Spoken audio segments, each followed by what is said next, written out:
It's glazing time, everyone. The bonding process isn't complete. I don't care. Dame and Giannis' first game together. You see this, they are double teaming Dame in preseason. Wow. This is a look into the future for you all.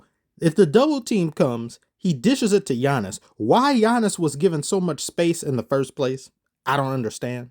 But in this instance, help defense came. Both Anthony Davis and Christian Wood are there. And Giannis says, "That's crazy, so I started dunking." This man went to Mount Olympus to train during the offseason. This is what happens when you get beaten by an 8th seed. Look at his expression in the media day photo. It's picture day ass smile. This is the type of face someone makes who thinks they ran out of Fruity Pebbles only to find out there's a whole new box unopened. And need I remind you guys, Middleton isn't even there yet. Chris Middleton underwent a successful knee operation during the offseason, and the general manager of the Bucks, John Horst, stated that he will be ready for the regular season.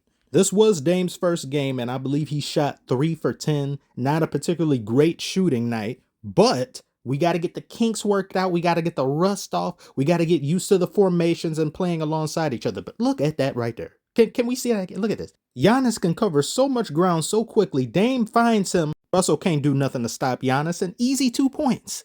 I just give me the green light. Sensational.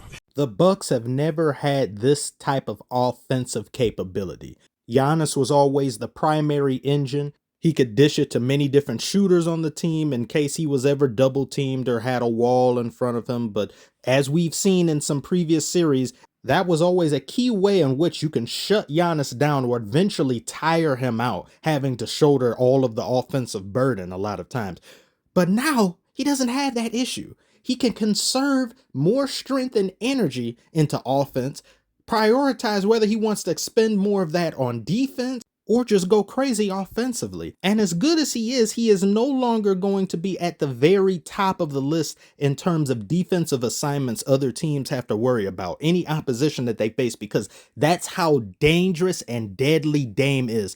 This is the closest player in the league who's the equivalent of Curry. He can hurt you immediately at the half court. You don't need these problems in your life. You're like, no, we got to get him. And once Middleton comes back into the fold, Middleton has shown himself to be pretty consistent, and he can also give you shots and buckets that you desperately need down the stretch or when things aren't falling.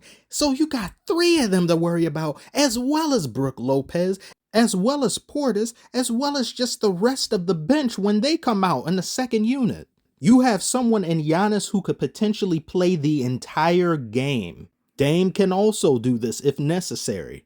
The Celtics are going to be the primary foes the Bucks have to worry about in the East. I expect them to kind of dog walk almost everybody else in the conference. But let's say the Bucks make it to the finals this year. Who would their Western competition be?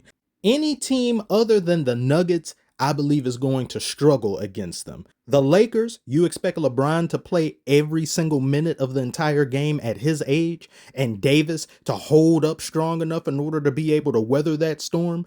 One or the other is going to end up giving, unfortunately. At this stage of LeBron's career, that's going to be something that you can almost count on him tiring out or Davis playing below his salary. If they face the LA Paperclips, given Paul George and Kawhi Leonard's track record of unavailability, you can expect that series to maybe end in at most 6 games. If they face the Suns, I don't believe there's enough depth on that team, even after trading DeAndre Ayton and getting some players and pieces back.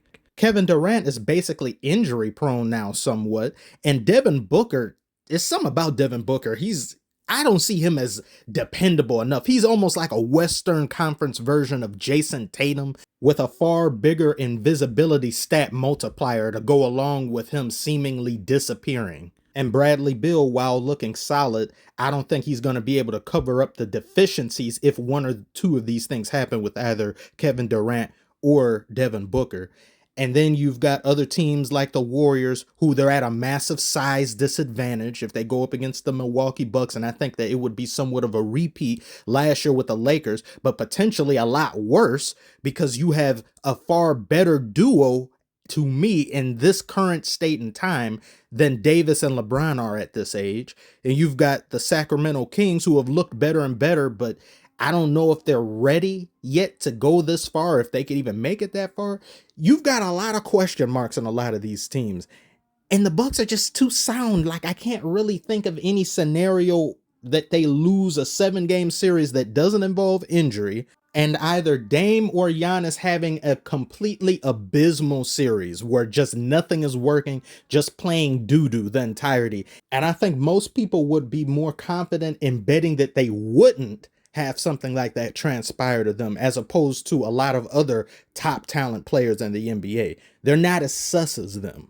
And let's say worse comes to worse and Dame for some reason just isn't playing up to par. He's not getting his shots to fall. Middleton has shown us time and time again he can fulfill that role, and he was basically the closer for the Bucks on numerous different occasions when things became close like that. So he could step up to the plate, and just Dame being out there is so much of a threat. Even if his shot isn't falling, you can't take your eye off of him. It's the danger and potential fear that he could start to get it going at any point, or could just jack something up and it goes in, that you're like, yeah, I can't afford to take my eye off of him.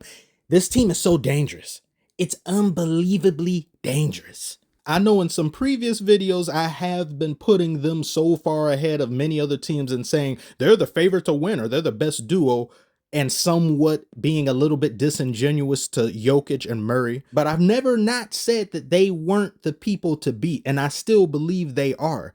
And until proven otherwise, I'm going to give respect where respect is due and say Jokic and Murray are still the best 1-2 punch in the NBA. Once we see enough games from the Bucks and things, then I'll change things accordingly. Or if Jokic goes and does what Jokic is going to do, or what we expect him to do, we'll just say, okay, yeah, they're number 1 and then the Bucks are number 2 respectively. The Nuggets are the defending champs, and we cannot allow ourselves to forget that. Neither can I. So in a 7-game series, I don't know which way it could go. That's how good the Nuggets are. That's how amazing Jokic is, what Murray has shown himself able to do. I believe the talent of both teams are somewhat equal to each other. And when the margins get that tight, coaching will make all the difference in the world. As we see the season play out, we'll have to see how Adrian Griffin of the Milwaukee Bucks, how he fares as a coach. Sometimes a different voice is needed in a locker room. Budenholzer, he just kind of started to fall on deaf ears, and there was a danger of him being fired even before, like years before they even won the title. So Griffin is the only unknown here, and potentially the only disadvantageous area where the Nuggets will have a leg up on Milwaukee. So if he gets out coached by Mike Malone, that could make all the difference. It could go 7 games or something, or even lower than that. And it could just be a matter of coaching schemes, adjustments, and things. So this is just exciting. I'm really looking forward to them playing against one another, so then we can see in real time. I want to see what type of coach Griffin is with this team, and just so much to be excited for. That's enough talking for me. I apologize for this video being late because I had 3 videos privately uploaded that I had planned to be released, but they both got copyright and demonetized. So whatever, I had to do this like, oh, I wasn't paying attention to YouTube. So you guys tell me below, what do you think about the first showing from Dame and Giannis? Tell me what you think about everything that I've said. You agree, disagree?